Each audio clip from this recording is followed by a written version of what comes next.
Everyone thought Judge Reynolds was untouchable, until one case changed everything. A man fighting for justice walked out of his courtroom with nothing, but just 9 minutes later, the judge's entire career began to unravel. What happened that day exposed more than anyone could have imagined. Before we start the story, let us know in the comments where you're watching from today, and if you enjoy stories like this, don't forget to subscribe. The courtroom was filled with a quiet tension as people settled into their seats, the soft rustling of papers and occasional whispers breaking the silence. At the front, Judge Thomas Reynolds sat with a stiff posture, his face unreadable as he scanned through documents in front of him. He was known for his stern demeanor, but behind his reputation as a firm judge, there were murmurs, stories of rulings that didn't quite sit right, decisions that seemed more personal than professional. James Carter, a well-dressed man in his late 30s, sat at the defendant's table. He exuded a calm confidence, though his eyes betrayed a hint of weariness. This wasn't his first battle in court, but it was perhaps his most important. James was fighting to protect a small piece of property that had been in his family for decades. His attorney, Sarah Mitchell, a sharp and relentless advocate, sat beside him, her hands clasped tightly around a stack of neatly organized files. She had spent weeks preparing for this moment, and had no intention of letting it slip away.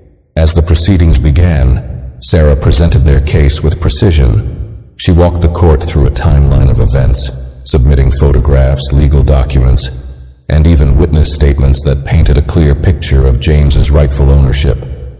But as she spoke, Judge Reynolds seemed distracted.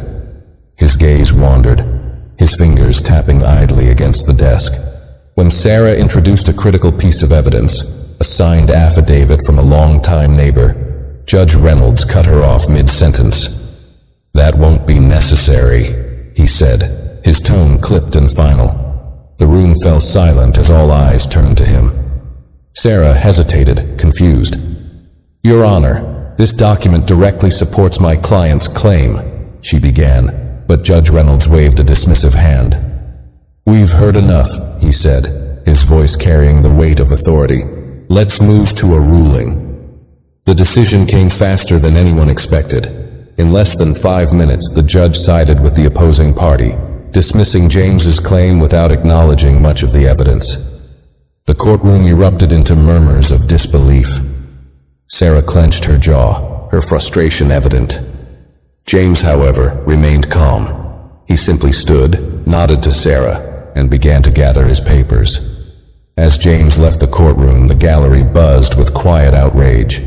A man sitting near the back whispered to his companion, "That was over before it started." Others exchanged looks of disapproval, but no one spoke up. Judge Reynolds maintained his air of indifference, tapping his gavel to restore order before calling for the next case. But something hung in the air, a tension that even the judge couldn't shake, though he did his best to ignore it. Sarah, however, wasn't ready to let it go. As James exited through the heavy wooden doors, she stayed behind, her fingers flying across her phone screen. She sent a message to an unknown contact, her face hard with determination. Whatever she was planning, it was clear she wasn't going to let this ruling stand without a fight. Judge Reynolds returned to his chambers after the swift dismissal of James Carter's case. The gavel he had used moments earlier now sat idly on his desk, its echo still ringing faintly in his mind. He loosened his tie, brushing off the faint unease that had crept over him. This was just another case, he told himself. Nothing unusual. Yet something about Sarah Mitchell's sharp glare as she left the courtroom lingered. Minutes passed uneventfully. He reached for his coffee, now cold, and leaned back in his chair. Then his desk phone buzzed, a sharp, unexpected sound that made him sit up straighter. Reynolds rarely received calls during court hours unless it was urgent. He cleared his throat and picked up the receiver. "This is Reynolds," he said, his tone brisk. On the other end, a voice introduced itself calmly but firmly as someone from the State Judicial Review Board. Judge Reynolds stiffened, his fingers tightening around the phone. The caller informed him that a complaint had just been filed, triggering an immediate inquiry into his handling of the case he had just dismissed. Reynolds frowned, irritation mixing with a twinge of anxiety. "What complaint?" he snapped, his voice louder than he intended. This was a routine ruling. The voice on the line didn't waver. The complaint alleges judicial bias. It's supported by several documented cases where similar patterns were observed. "We're calling to inform you that an independent review has been authorized, effective immediately." The words hung in the air, heavy and damning. Judge Reynolds opened his mouth to argue, but stopped. He couldn't remember the last time anyone from the Judicial Board had acted this quickly. It was unsettling. Without another word, the line went dead, leaving Reynolds staring at the phone as a bead of sweat rolled down his temple. Back in the courthouse hallway, Sarah Mitchell walked briskly alongside James Carter, her phone still in hand. She had sent multiple messages in the past few minutes, contacting key individuals who could bring attention to what had just happened. She glanced at James, who seemed far calmer than she felt. "They won't get away with this," she said firmly. "That ruling wasn't just unfair, it was deliberate, and I'll make sure it doesn't stand." James nodded but said little. He trusted Sarah's determination, though his mind was already racing ahead. Something about the judge's demeanor during the case hadn't sat right with him. He couldn't shake the feeling that this wasn't the first time Reynolds had made a decision like this. As they stepped into the crisp afternoon air, Sarah's phone buzzed. She glanced at the screen, her expression hardening. "It's already starting," she muttered. Without explaining further, she motioned for James to follow her. Whatever she had put in motion was moving faster than either of them had anticipated. Judge Reynolds paced his chambers, the caller's words looping in his mind. He had dealt with complaints before, irritated lawyers or disgruntled parties upset about losing a case. But this felt different. It wasn't the complaint itself that unnerved him, but the speed at which the board had moved. 9 minutes. That was all it had taken for them to act. Reynolds knew the board rarely intervened without strong evidence, and he couldn't ignore the chilling implications. He picked up his phone and dialed a number, his hand trembling slightly. The call went to voicemail. Cursing under his breath, he ended the call and slumped into his chair. For the first time in his career, Reynolds felt the weight of his authority slipping from his grasp. His confidence, which had always been his shield, was now riddled with cracks. Meanwhile, Sarah and James walked toward the courthouse steps, joined by a small group of reporters who had already caught wind of the dismissal. Sarah, ever the professional, declined to comment, but held her head high. James followed suit, his composure unbroken, though the growing crowd made him uneasy. As they stepped away from the media, Sarah's phone buzzed again. She glanced at the screen, a flicker of satisfaction crossing her face. "The footage is circulating," she said quietly, tilting the screen to show James a short clip. It was a recording of Judge Reynolds' ruling, uploaded by someone in the gallery. The dismissive tone in Reynolds' voice and his refusal to consider evidence were already sparking outrage online. "It's going viral," Sarah continued. "People are tagging the Judicial Board and demanding answers. This isn't just a legal fight anymore. It's public now." James watched the video in silence. For the first time, he noticed how the narrative had shifted. He was no longer just a man fighting a property dispute. He had become a symbol of something much larger. He turned to Sarah, his voice low but steady. "What happens next?" Sarah's expression was determined, almost fierce. "Now," she said, "we make sure they can't ignore this." Back in the courthouse, Reynolds' unease deepened as a second call came through, this time from a colleague on the bench. The tone was curt, almost dismissive. "Thomas, there's chatter about your ruling today. It's not looking good. You should prepare for a formal inquiry." Reynolds barely replied before the line went dead. He leaned back in his chair, staring at the ceiling. What he had thought was a routine decision was rapidly spiraling into something far more dangerous. And for the first time, he realized this was no longer in his control. Judge Reynolds' discomfort shifted to full-blown panic as his office door swung open, revealing the court administrator. A composed but stern woman, she entered without invitation, clutching a folder in her hand. Her expression was unreadable, but her brisk steps and clipped tone left no room for pleasantries. "Judge Reynolds, we need to talk," she said, setting the folder on his desk. This just came from the Judicial Review Board. Reynolds hesitated before picking up the folder. Inside was an official notice stating that an immediate review of his recent rulings was underway, starting with the Carter case. He skimmed the page, his mouth going dry as he read phrases like pattern of judicial impropriety and failure to uphold impartiality. "This is absurd," he said, his voice cracking slightly. "One case doesn't justify this kind of reaction." The administrator's gaze was sharp. "This isn't about one case. This is about a history that's catching up with you. The Carter case was just the tipping point." Reynolds' indignation faltered. He had always believed his position made him untouchable, his authority unquestionable. But now, the walls were closing in, and he was starting to see how far this might go. Outside the courthouse, Sarah sat on a bench with James, her phone buzzing non-stop with notifications. The video of the judge's ruling had reached thousands, with comments pouring in by the second. People shared their own stories of judicial misconduct, amplifying the backlash. A few prominent voices had picked up the clip, calling for Reynolds' immediate suspension. James leaned forward, his elbows resting on his knees. "Do you think this will be enough?" he asked. "It's not just about Reynolds anymore," Sarah replied, scrolling through her phone. "This has turned into something bigger. People aren't just angry about your case, they're angry about what he represents." James nodded, understanding her point but still unsure of what the outcome would be. He glanced back at the courthouse, his thoughts racing. For years, he had felt like the system wasn't built for people like him, people without connections, without privilege. Now, for the first time, he felt the system cracking under the weight of public scrutiny. As Sarah scanned her phone, a new notification caught her attention. She tapped on the message, her lips curving into a faint smile. "The review board just released a statement," she said, turning the screen toward James. The statement was brief but firm. "We take allegations of judicial misconduct seriously and have launched an immediate investigation into Judge Thomas Reynolds. Updates will follow." James read the words carefully, his expression unreadable. Finally, he sat back, exhaling slowly. Looks like the judge isn't as untouchable as he thought.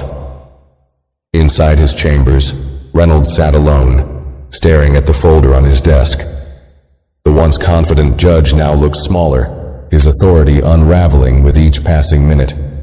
Somewhere deep down, he knew this wasn't going to end with a simple inquiry. This time, there would be consequences. The courthouse was unusually quiet that afternoon, though the tension in Judge Reynolds' chambers was suffocating.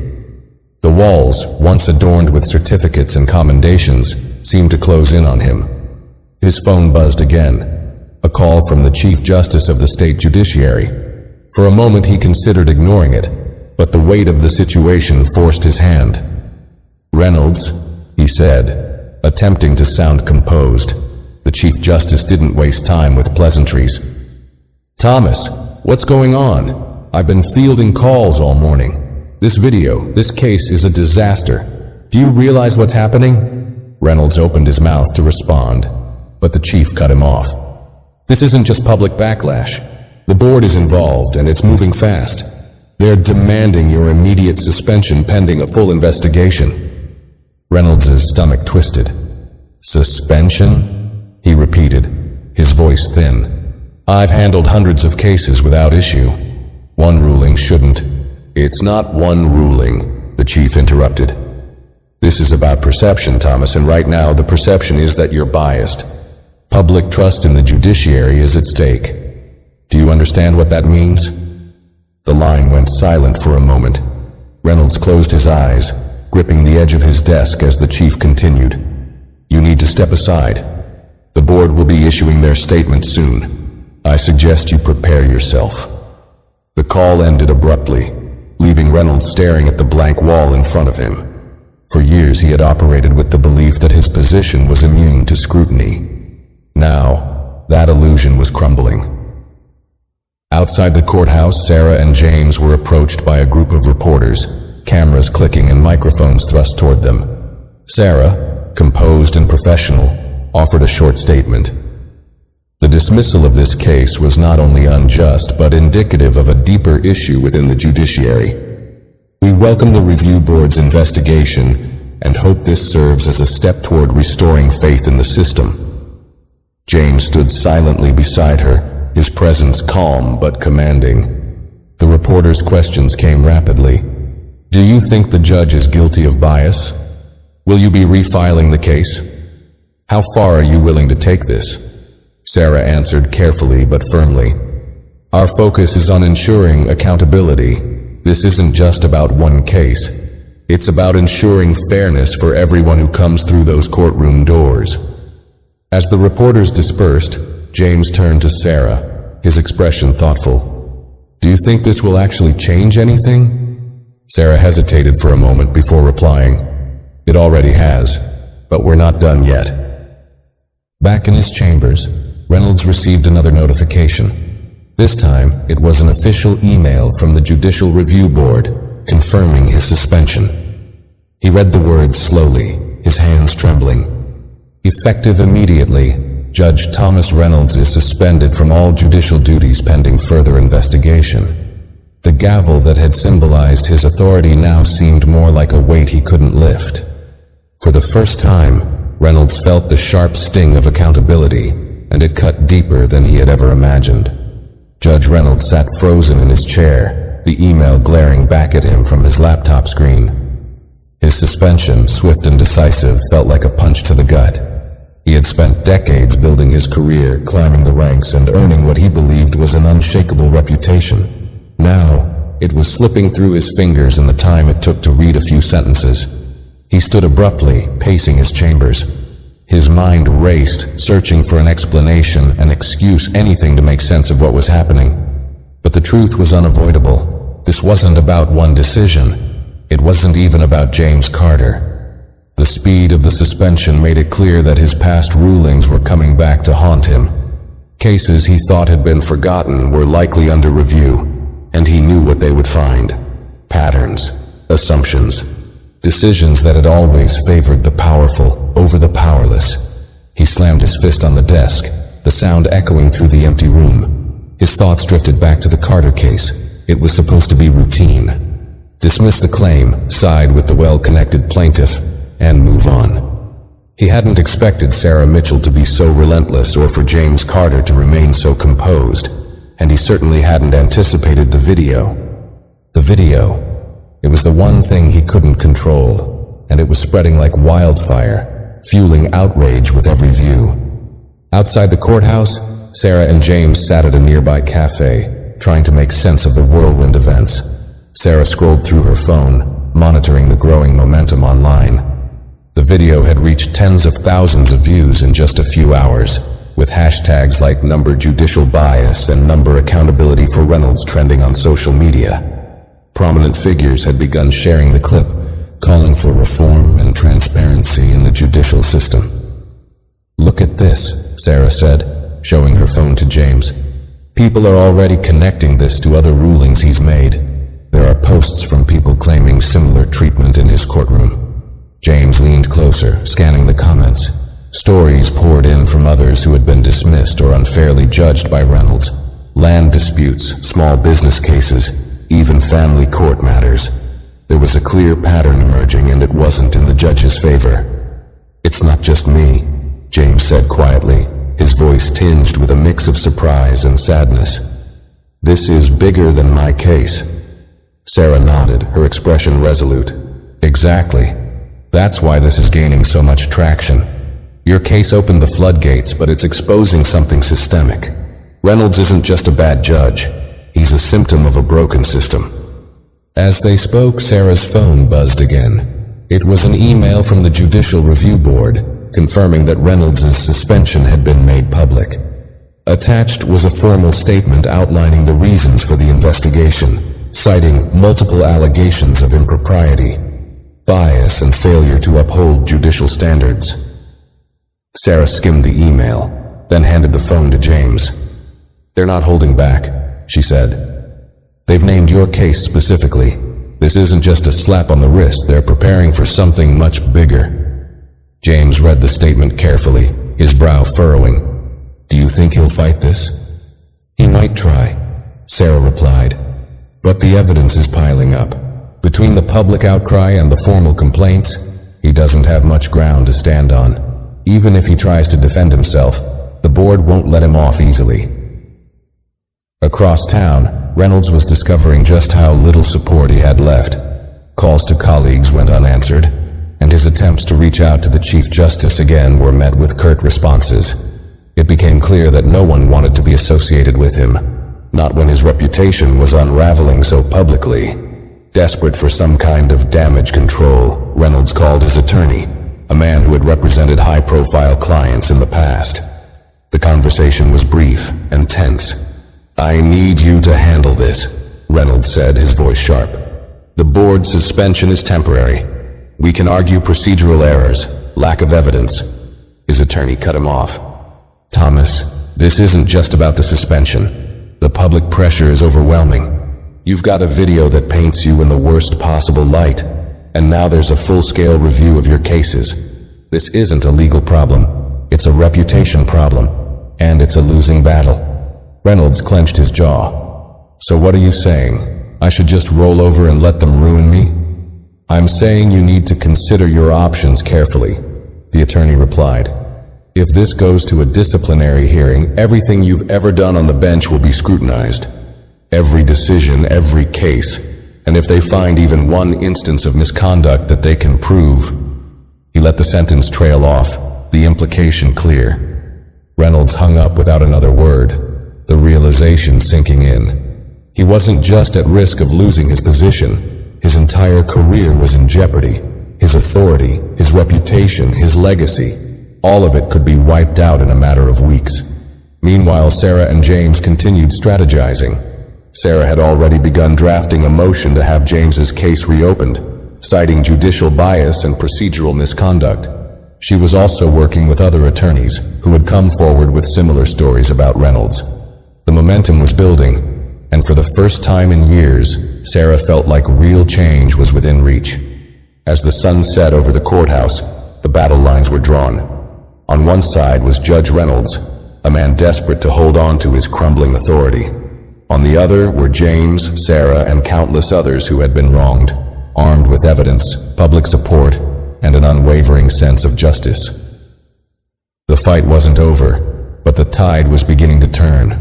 The morning after his suspension, Judge Reynolds woke to a barrage of emails, text messages, and missed calls. The Judicial Review Board had made their decision public overnight, and the media storm had grown exponentially. News outlets were now running segments dissecting his rulings, pulling up old cases that painted a damning picture of his tenure. Headlines like, "Judge under fire for alleged bias," and "Decades of disparity, a closer." "Look at Reynolds' record" flashed across every screen. Reynolds rubbed his temples as he scrolled through his phone. His inbox was flooded with messages from angry strangers, former colleagues distancing themselves, and a few reporters seeking comments. His reputation was being shredded in real time, and there was little he could do to stop it. For the first time in his career, Reynolds felt powerless, a stark reversal of the control he had wielded so effortlessly from the bench. Meanwhile, Sarah and James were already at work. Sarah's office was buzzing with activity, her desk buried under stacks of files, her phone lighting up every few minutes. Lawyers from across the state had reached out, offering evidence from cases they believed had been mishandled by Reynolds. A pattern was emerging. Reynolds often ruled in favor of powerful individuals or corporations, dismissing claims from plaintiffs who lacked the same influence. Land disputes, wrongful termination cases, small business conflicts. Reynolds had consistently sided with those who could afford to fight harder. "This is bigger than we thought," Sarah said, flipping through a file. Reynolds wasn't just biased, he was deliberate. He knew exactly what he was doing.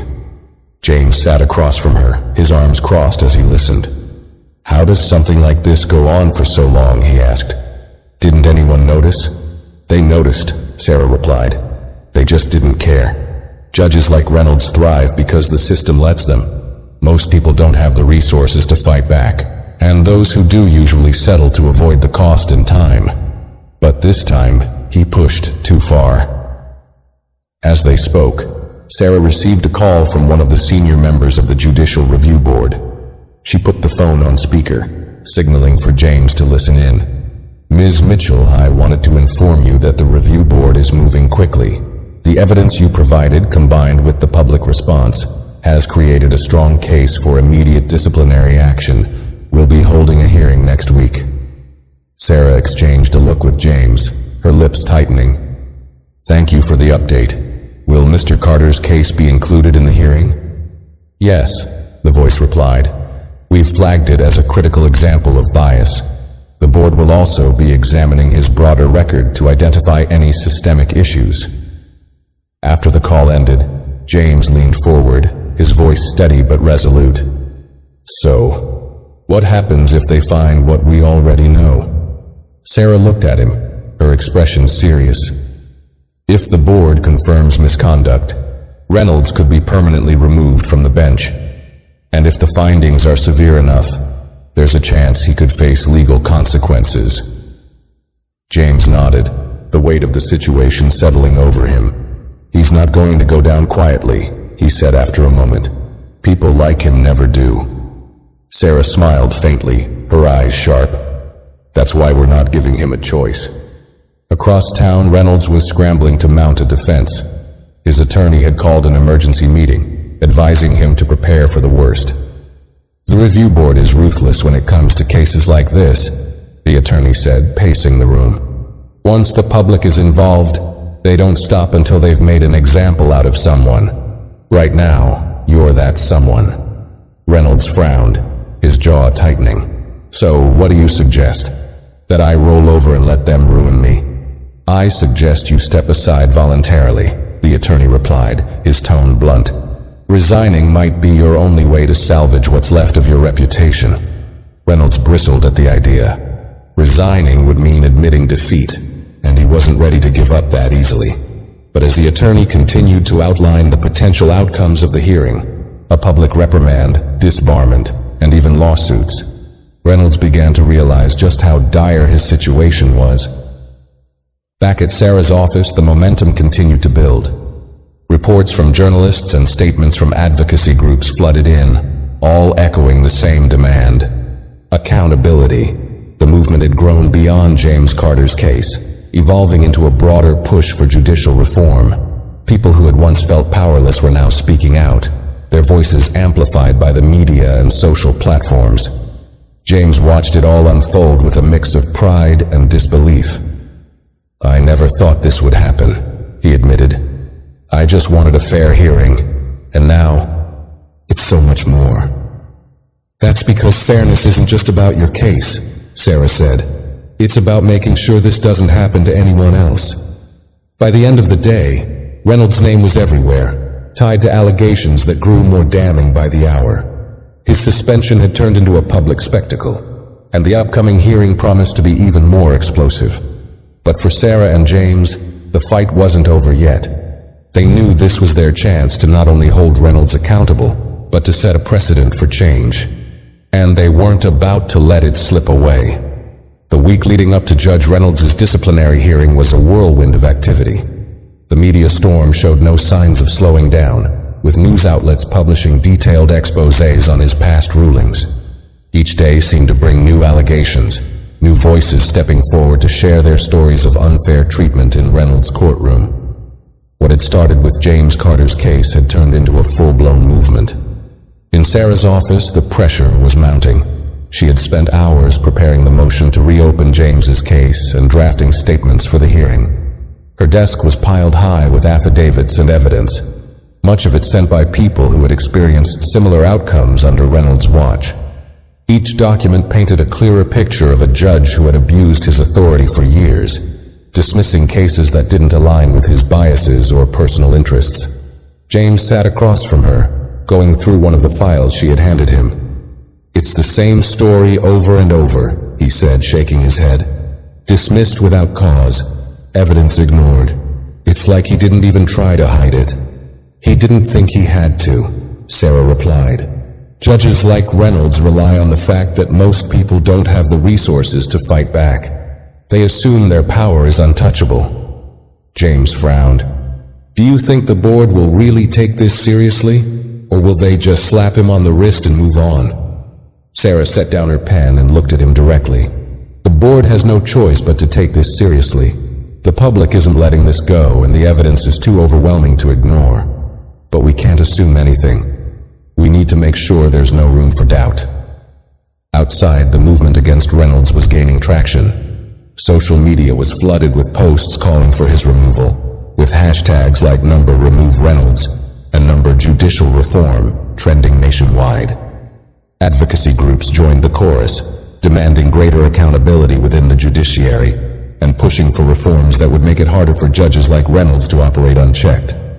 One particularly damning story came from a woman named Angela Morris, who had lost a custody battle in Reynolds' court, despite overwhelming evidence in her favor. Her tearful interview went viral, highlighting not only Reynolds' bias, but also the devastating impact his rulings had on real people's lives. "I don't know how someone like him could sit on the bench for so long," Angela said in the video. "He didn't care about justice.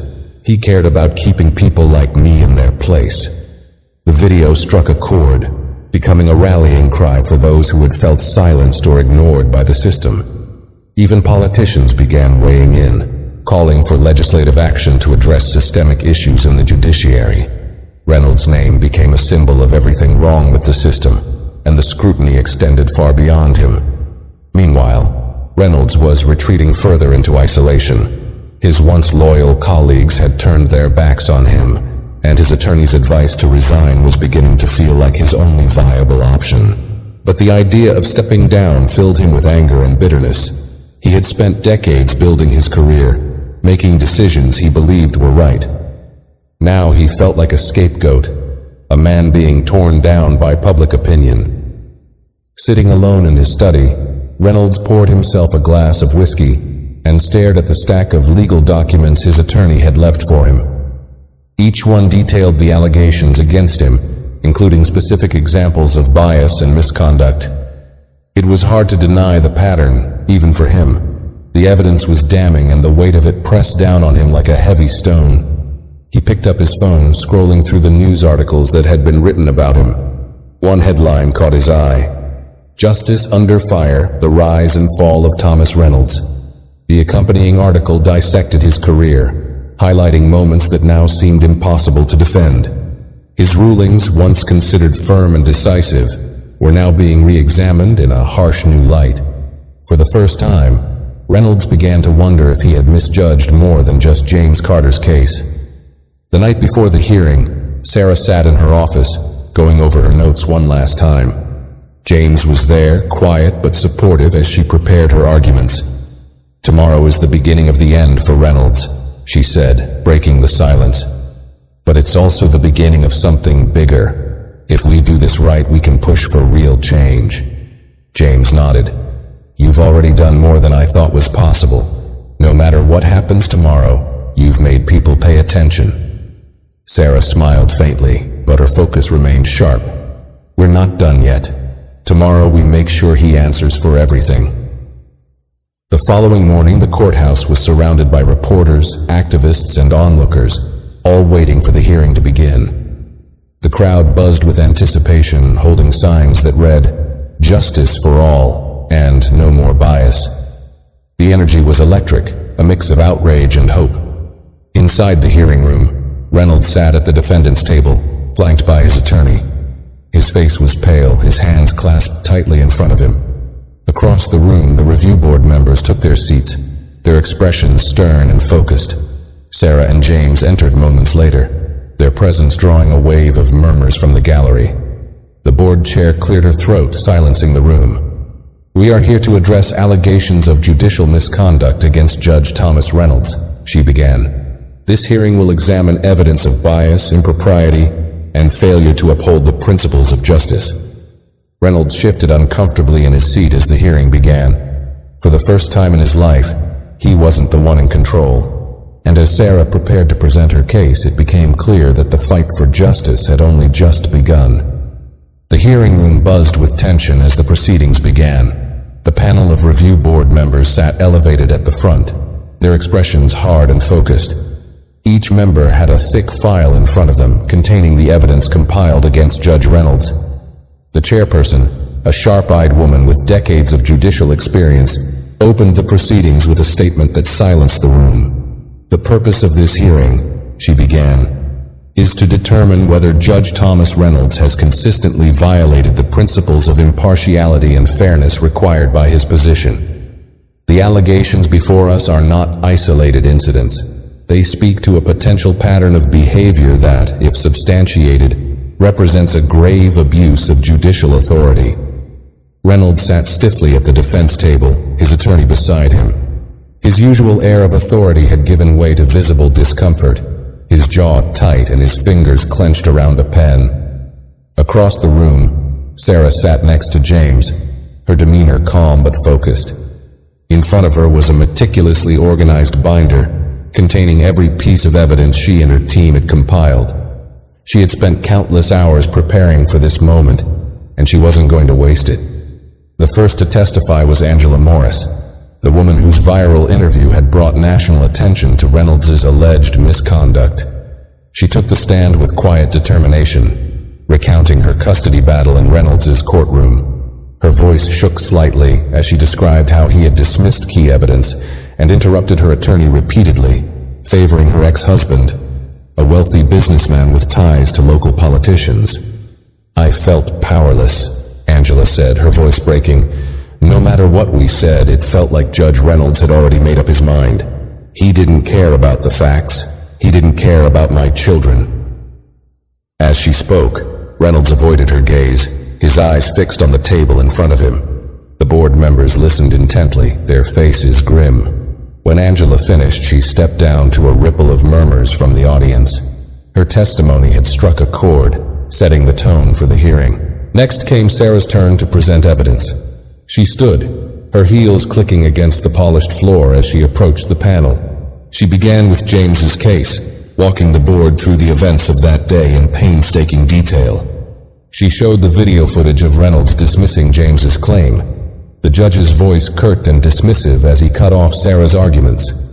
The clip played on a large screen, filling the room with an uncomfortable silence. "This video," Sarah said, gesturing to the screen, "isn't just an example of judicial misconduct.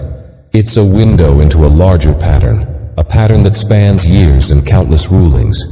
She handed the board members a series of documents detailing cases where Reynolds had similarly dismissed evidence, rushed rulings, or sided with powerful plaintiffs. "These cases aren't isolated," she continued. "They show a clear bias in favor of those with influence and resources, often at the expense of individuals like Mr. Carter Reynolds' attorney objected, claiming that the cases were being taken out of context. But Sarah didn't flinch. She countered with more evidence, transcripts, affidavits, and testimonies from other attorneys who had witnessed Reynolds' behavior firsthand. The sheer volume of information was overwhelming, and the board members exchanged glances as they sifted through the files. When Sarah finished, she returned to her seat next to James, who leaned over and whispered, "You were incredible." She gave him a small nod, her eyes still focused on the board. The turning point came when the board allowed Reynolds to testify. He stood slowly, adjusting his tie before approaching the stand. His once confident stride was replaced with hesitation, his voice lacking its usual authority. "I've served as a judge for over 20 years, he began. "I've always acted in what I believe to be the best interest of justice. If mistakes were made, they were unintentional."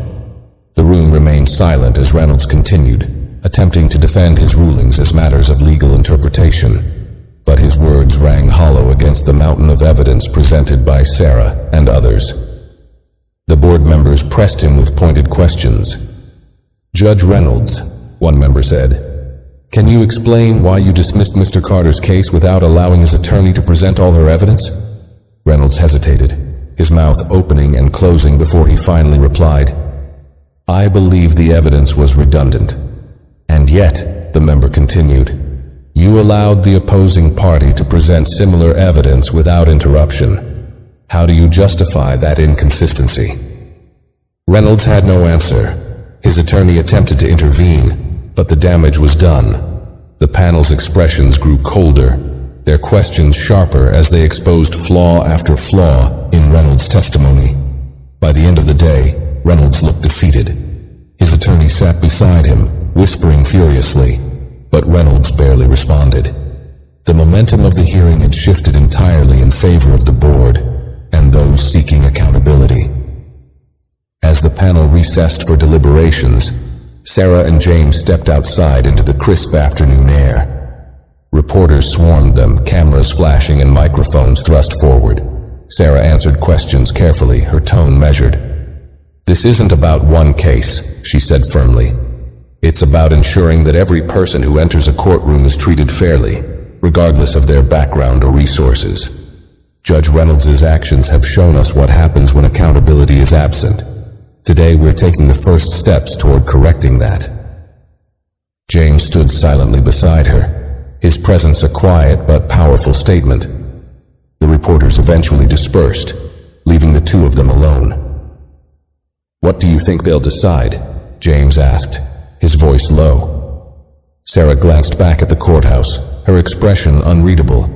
"They can't ignore the evidence. Whatever happens, Reynolds' career as a judge is over." Inside the courthouse, Reynolds sat alone, staring at the empty panel seats in front of him. His attorney had stepped out to make a call, leaving him to grapple with the reality of his situation. The once unshakable judge now felt like a man standing on the edge of a crumbling cliff, waiting for the final push, and he knew it was coming. The air in the hearing room was thick with tension when the review board reconvened. Judge Reynolds had returned to his seat, but the confident posture he once carried had all but disappeared. His attorney sat beside him, flipping through documents, though the effort now seemed futile. The gallery was packed with onlookers, from journalists to former plaintiffs who had waited years for this moment. Among them sat James Carter, his gaze steady, while Sarah Mitchell kept her binder open, pen poised as if she were still preparing for battle. The chairperson called the hearing back to order, her voice calm but firm. "The board has reviewed the evidence and testimony presented over the past 2 days," she began. "Our findings are based on thorough examination and careful deliberation. This is not a decision we take lightly." A hush fell over the room as she continued. "Judge Thomas Reynolds, the evidence demonstrates a consistent pattern of bias and impropriety in your rulings. These actions have undermined the principles of impartiality and fairness, eroding public trust in the judiciary. As such, the board has unanimously decided to recommend your immediate removal from the bench." The words landed like a thunderclap. Gasps rippled through the gallery, followed by murmurs of disbelief and satisfaction. Reynolds sat motionless, his face pale, as though the weight of the verdict had physically struck him. His attorney leaned over, whispering urgently, but Reynolds didn't respond. He simply stared ahead, unblinking, as if willing himself to wake up from a nightmare. The chairperson wasn't finished.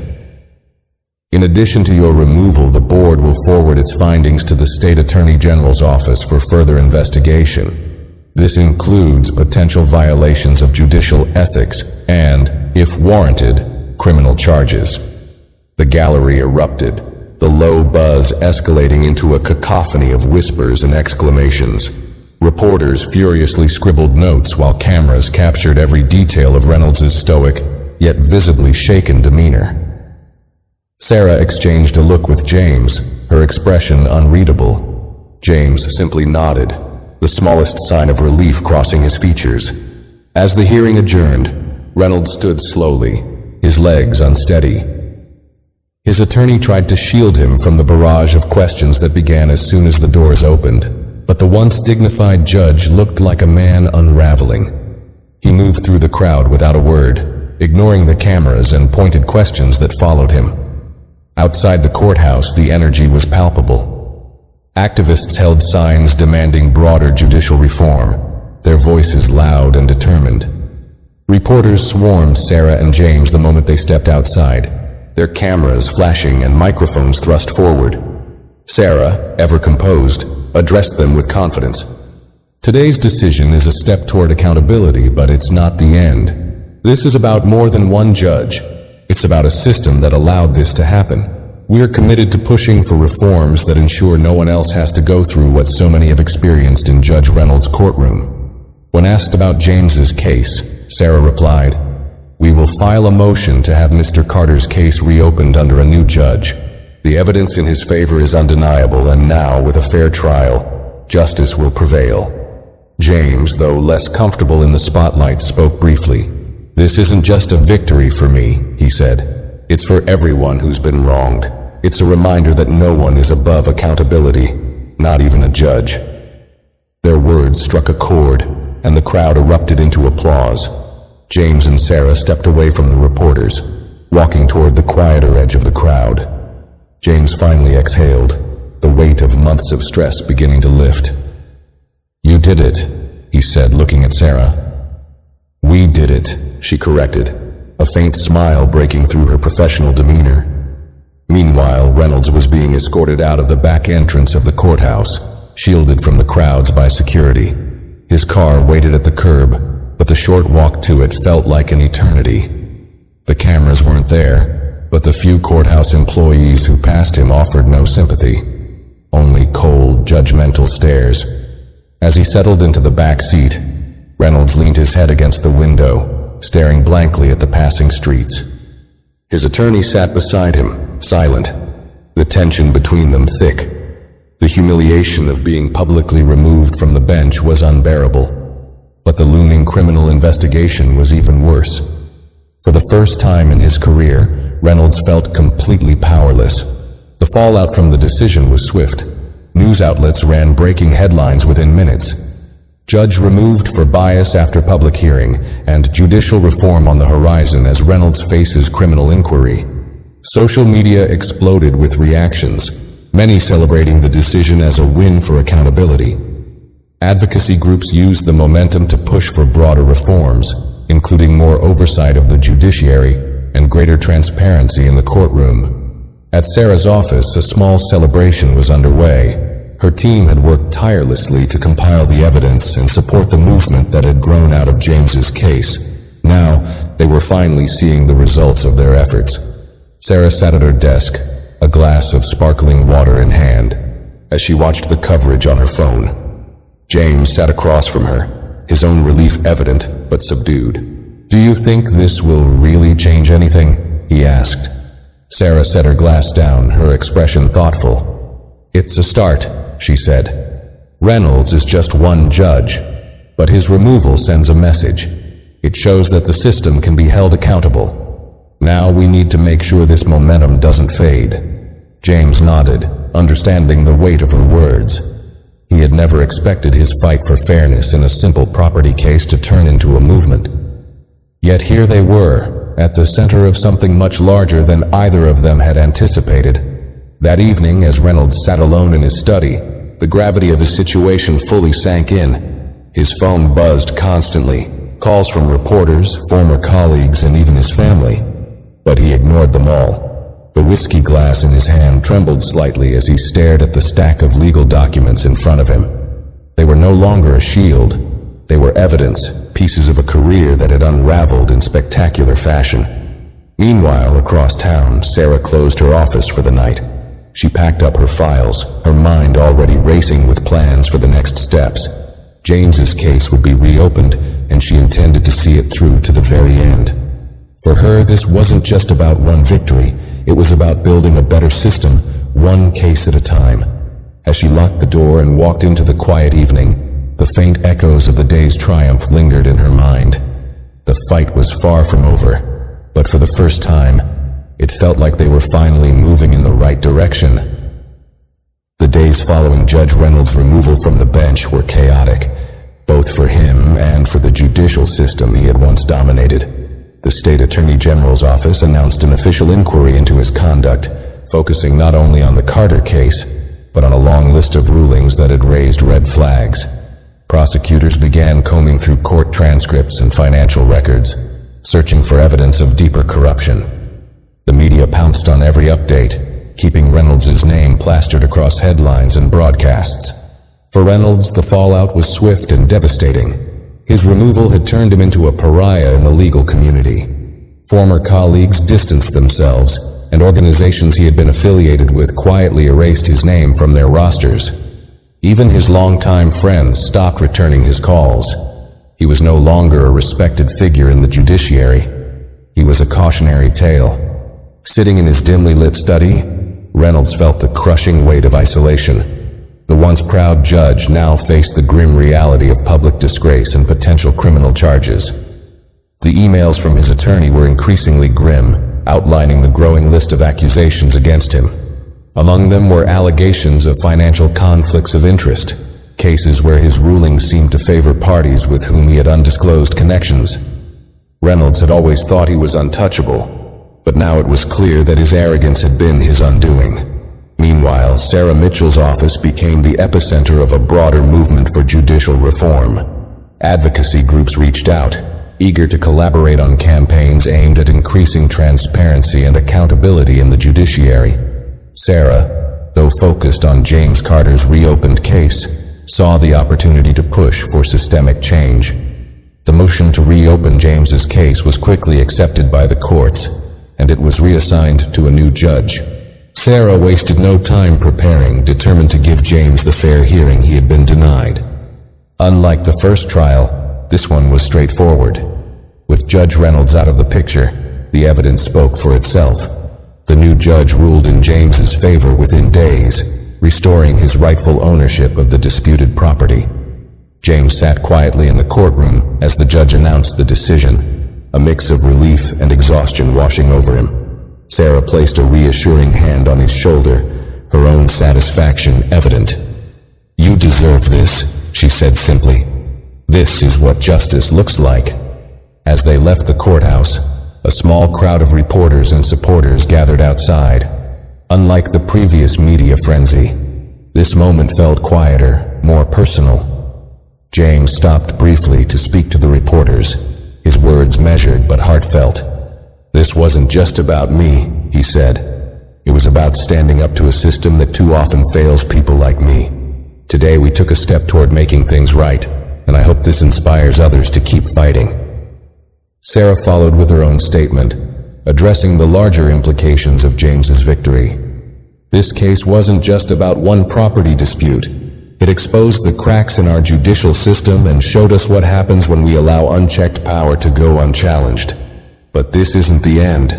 We still have work to do to ensure accountability at every level. The reporters listened intently, their cameras capturing the moment as Sarah and James walked away, finally able to breathe after months of stress and uncertainty. Across town, Reynolds watched the coverage from his living room, his face ashen. The sight of James standing in front of the courthouse, victorious, was a bitter pill to swallow. For years, he had wielded power without question, dismissing cases and people without a second thought. Now, the man he had tried to silence was a symbol of resilience and justice. Reynolds' disgrace was complete. As the inquiry into his conduct continued, more damning evidence came to light. Investigators uncovered emails suggesting that Reynolds had received favors from certain law firms and corporate entities whose cases he had presided over. Though no explicit bribes were found, the circumstantial evidence painted a damning picture of unethical behavior.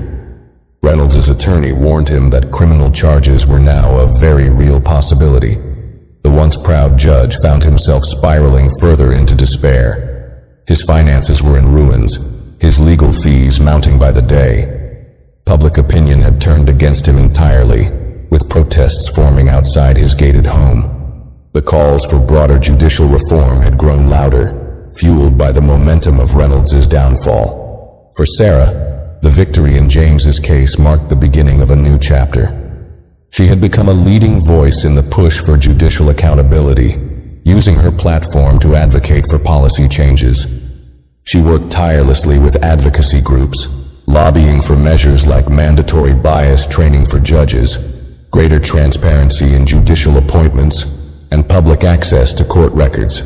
James, though less visible in the movement, continued to support Sarah's efforts. He attended community events and spoke to others who had experienced injustice in the courtroom, offering his story as proof that change was possible. One evening, Sarah received an unexpected email. It was from the State Attorney General's office, informing her that Reynolds would face criminal charges for misconduct and ethical violations. The message was brief, but clear. The case against him was strong, and they intended to make an example of him. Sarah read the email twice, letting the words sink in. Reynolds' fall from grace had been monumental, but she knew it wasn't about retribution. It was about accountability. His removal had opened the door for systemic change, but the real work was just beginning. Later that night, she met with James to share the news. They sat in her office, the dim light casting long shadows across the room. "They're charging him," Sarah said simply. "It's official." James nodded, his expression thoughtful. "Do you think it'll make a difference?" "It already has," Sarah replied. "But this is just one step. We have to keep going." As the weeks passed, the reform Sarah and others had fought for began to take shape. The state judiciary announced new oversight measures, including regular performance reviews for judges and public reporting of complaints. Advocacy groups used Reynolds' case as a rallying point, demanding similar changes in other states. For Sarah and James, the journey had been exhausting, but it was worth it. They had stood up to a broken system and forced it to confront its flaws. And while the road ahead was still long, they knew they had made an impact that would be felt for years to come. The public trial of Judge Thomas Reynolds became one of the most widely followed legal proceedings in the state's history. The courtroom was packed every day with journalists, activists, and citizens who had been personally affected by his rulings crowding the gallery. The trial's coverage extended beyond local news. National outlets picked it up as a defining moment in the fight for judicial accountability. The evidence presented by prosecutors was staggering. Financial records showed Reynolds had attended private events hosted by wealthy litigants whose cases he presided over. While no explicit bribes were traced, there were enough favors, gifts, and questionable decisions to paint a damning picture. Testimonies from attorneys and former litigants revealed a pattern of Reynolds dismissing cases with merit, silencing opposing counsel, and favoring powerful parties. One witness, a small business owner named Marco, described how Reynolds had ruled against him in a lawsuit involving a multinational corporation. "I had evidence, contracts, emails, everything to prove my case," Marco testified, his voice filled with frustration. "But Judge Reynolds didn't even let me present half of it. He sided with them before we even finished." The prosecution tied Marco's case to emails uncovered in the investigation, showing Reynolds had attended a golf tournament funded by the corporation's executives just weeks before the ruling. It wasn't just unethical, it was a blatant conflict of interest. Reynolds' defense team scrambled to counter the narrative, arguing there was no direct evidence of bribery or personal gain. But the weight of the testimony and the circumstantial evidence made their arguments sound hollow. Reynolds himself took the stand, his demeanor far removed from the authoritative judge he had once been. "I've made mistakes," he admitted, his voice faltering. "But I've always acted within the law. Any suggestion that I intentionally favored one side over another is simply not true." The prosecutor didn't let him off easily. "Judge Reynolds, if you've always acted within the law, can you explain why so many of your rulings disproportionately benefited powerful entities over individual plaintiffs? Was it coincidence or bias?" Reynolds hesitated, visibly struggling to answer. I relied on the facts presented," he said weakly, but the damage was already done. His inability to justify the pattern in his rulings was clear to everyone in the room. The trial dragged on for weeks, but by the end, there was little doubt about the outcome. The jury deliberated for only a few hours before delivering their verdict. Guilty on multiple counts of judicial misconduct, breach of ethics, and obstruction of justice. While he avoided a conviction for outright bribery, the charges were severe enough to ensure his career and his reputation were irreparably destroyed. As the judge read out the sentence, Reynolds sat motionless, his face pale. He was disbarred, fined a significant sum, and sentenced to several years of probation, with the possibility of incarceration should new evidence arise. While it wasn't the harshest punishment imaginable, It was enough to ensure he would never wield power in the courtroom again. The gallery erupted into applause when the sentence was announced, but Reynolds didn't look up. He shuffled out of the courtroom, flanked by his attorney and security, his once imposing figure reduced to a shadow of itself. Meanwhile, outside the courthouse, Sarah and James stood among the crowd of supporters. People waved signs calling for more reforms, chanting slogans about fairness and accountability. Reporters swarmed Sarah as she stepped up to speak, her voice calm but resolute. "Today, we've seen what happens when the system is forced to confront its own failings," she began. This trial was about more than one judge. It was about ensuring that power doesn't go unchecked, that fairness isn't just a promise, but a reality. Judge Reynolds' removal and conviction are steps in the right direction, but they are only steps. The work to reform the judiciary and protect the rights of every individual is far from over. James stood beside her, his presence quiet but powerful. When a reporter asked him how he felt about the verdict, he paused before answering. "It's not just about justice for me. It's about the people who came forward, the people who spoke out when they thought no one would listen. This wasn't just my fight, it was ours." The crowd cheered, and Sarah and James stepped back, letting the movement take center stage.